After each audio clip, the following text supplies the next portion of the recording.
Assalamualaikum warahmatullahi wabarakatuh. Bagaimana kabarnya hari ini?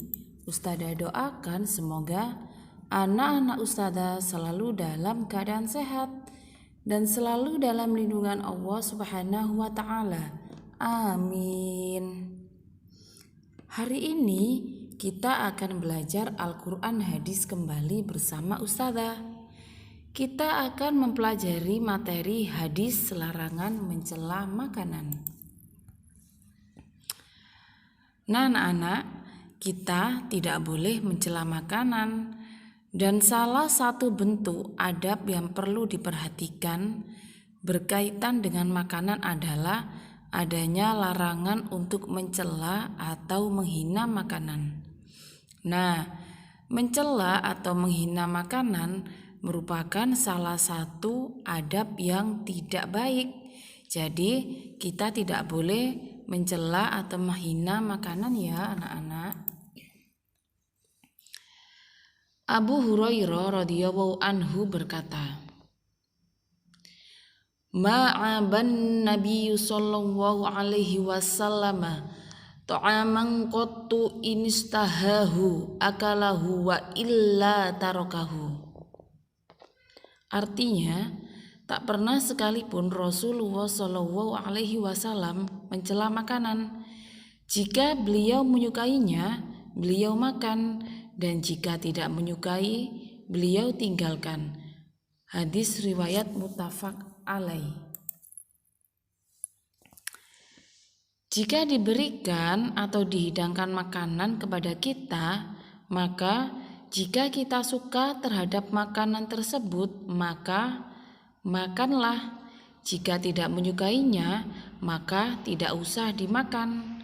Dan kalian tidak boleh menghina atau menjelek-jelekkan makanan ya anak-anak. Jadi kalau kita dihidangkan makanan, jika kita suka, kita boleh makan. Jika tidak suka, lebih baik kita tidak usah makan. Nah, mengapa kita dilarang mencela makanan?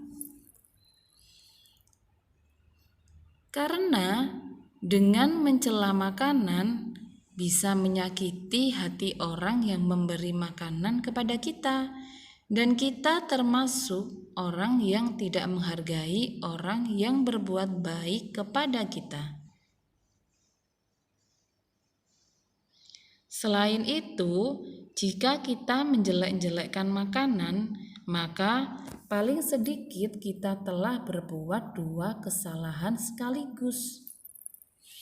Nah, anak-anak, kesalahan yang pertama adalah kita tidak berterima kasih kepada orang yang memberi makanan kepada kita. Jadi, kalau kita menghina makanan, itu sama saja kita menyakiti hati orang yang berbuat baik kepada kita. Dan kita sudah membuat dua kesalahan. Salah satunya adalah yang pertama, kita tidak berterima kasih kepada orang yang memberi makan kepada kita. Dan kesalahan yang kedua adalah kita menyakiti hati orang yang memberi makan kepada kita. Dan tentu ini perbuatan dosa ya anak-anak, karena kita sudah menyakiti hati saudara yang telah memberi makanan kepada kita. Nah, maka dari itu hindarilah mencela makanan, karena mencela makanan merupakan akhlak yang tidak baik. Jika kita suka terhadap makanan tersebut, maka makanlah. Jika kalian tidak menyukainya, maka tidak usah dimakan dan tidak usah mencela makanan tersebut. Alhamdulillah, kita sudah belajar hadis larangan mencela makanan.